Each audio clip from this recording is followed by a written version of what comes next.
Депутаттын айтканы боюнча бардык айдоочулар айдоочулук күбөлүгүн жок кылып сынак тапшырсын деген сунушун калтырган. Буга адамдар ошол депутат өзү сынактан өтө алат бекен, кана өтсүнчү, биз дагы өтөбүз деген адамдар комментарийлерин калтырышкан. Ошто кээ биркилер тротуарга дагы үй салып алышкан. Аларды буздуруп, кадимкиде тротуар түшөдө. Ушулар жана башка жаңылыктар түрмөгө. Видеонун астындагы өйдө караган бармакчаны албетте басып коюңуз. Ошондо гана сиздер Кыргызстанда жана башка өлкөлөрдө болуп жаткан акыркы жаңылыктардан кабардар болуп турасыздар.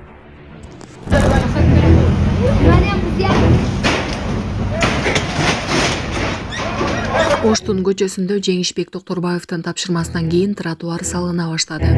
Ош шаарынын мэри Жеңишбек Токторбаевдин рейдтик кыдыруусунда берген тапшырмасына ылайык Исхак Разаков көчөсүндө туурасы 3 метр, жалпы узундугу 2 чакырымдан ашык аралыктагы тротуарды куруу иштери жүрүп жатат. Бул тууралуу кала мэриясынан кабарлады.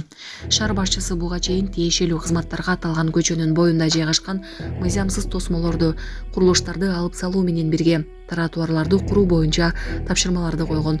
Жолдун бул тарабында тротуар болгон эмес, мыйзамсыз курулуштарды бузуу, иретке келтирүү менен тротуар курууга мүмкүнчүлүк жаралды деп айтылат маалыматта.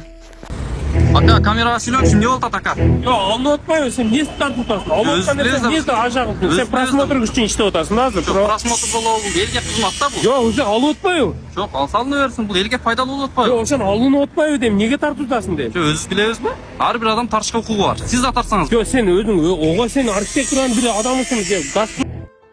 Саламатсыздарбы, урматтуу мекенештер, өзүңүздөргө белгилүү болгондой Москва шаарында рейдтер, массалык кармоолор күч алууда. Андыктан документи жок жүрүүдөн абайлаңыз. Эң башкысы официалдуу адамдарга кайрылыңыздар. Таза регистрация мыйзамдуу түрдө даярдайбыз. Мөөнөт өтүп кетсе, базадан чыгып кетсе, сак арабага карточка, ДМС, ННН, СНИЛС, ОМС, медкарта, трудовой договор, карат зимеден текшерүү, деги эле иш кагаздарда кандай көйгөй болбосун кайрылыңыздар. Байланыш телефону +7915 126 73 29.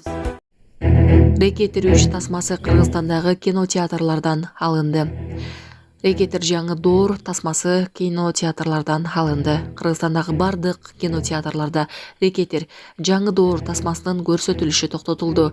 Бул тууралуу Синематика кинотеатрлар түйүнү расмий түрдө маалымдады. Кинотеатр өкүлдөрү билет алган көрөрмандарга акчаны кайтарып берүү үчүн тиешелүү администрацияга же кардарларга колдоо кызматына кайрылууну сунушташты.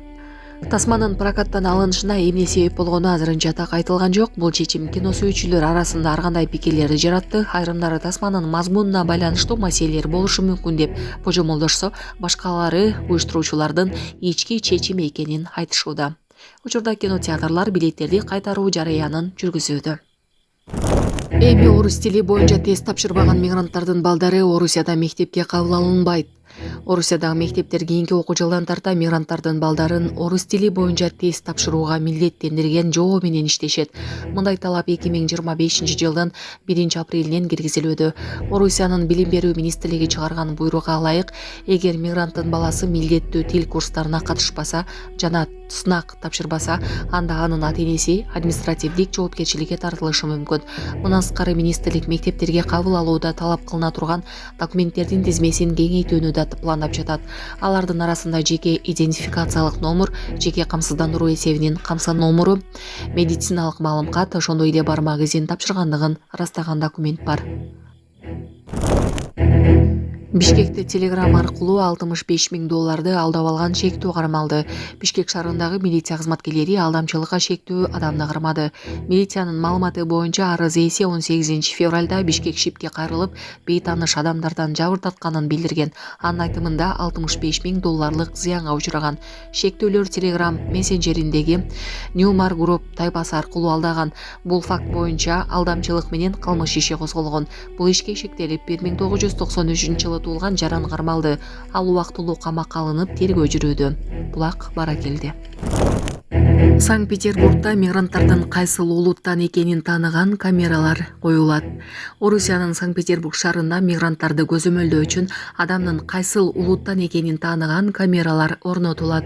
Бул тууралуу Санкт-Петербург администрациясынын улут аралык мамилелер боюнча комитетинин башчысы Али Капитанов билдиргенин Коммерсант гезити жазды. Капитановдун айтымында, мындай чара этностук анклавдардын пайда болушун алдын алып, аймакта социалдык чыңалууну болтурбоо боюнча профилактикалык чараларды көрүүгө мүмкүндүк берет. Маалыматка караганда, аталган комитет адамдын жүзү аркылуу кайсыл улуттан экенин аныктаган 8000 камера сатып алууга келишим түзгөн. Коммерсант келишимдин жалпы суммасы 38 миллион рубльду түзгөнүн жазды. Президенттин алдындагы адам укуктары боюнча кеңеш Санкт-Петербург бийлигинин чечимин сынга алып, аны адамдык ар намысты басмырлоо деп атады. Орусияда түгөл паспортунда улут көрсөтүлбөйт. Эми кайсыл бир камералар адамдын улутун аныктай баштайт экен деди адам укуктары боюнча кеңештин жетекчиси Валерий Фадеев. 2024-жылы 22 мартта Москванын четиндеги Крокус Сити концерттик борборунда куралдуу кол салуу болуп, 146 адамдын өмүрү кыйылган, 500дөн ашуунун жабыркаган.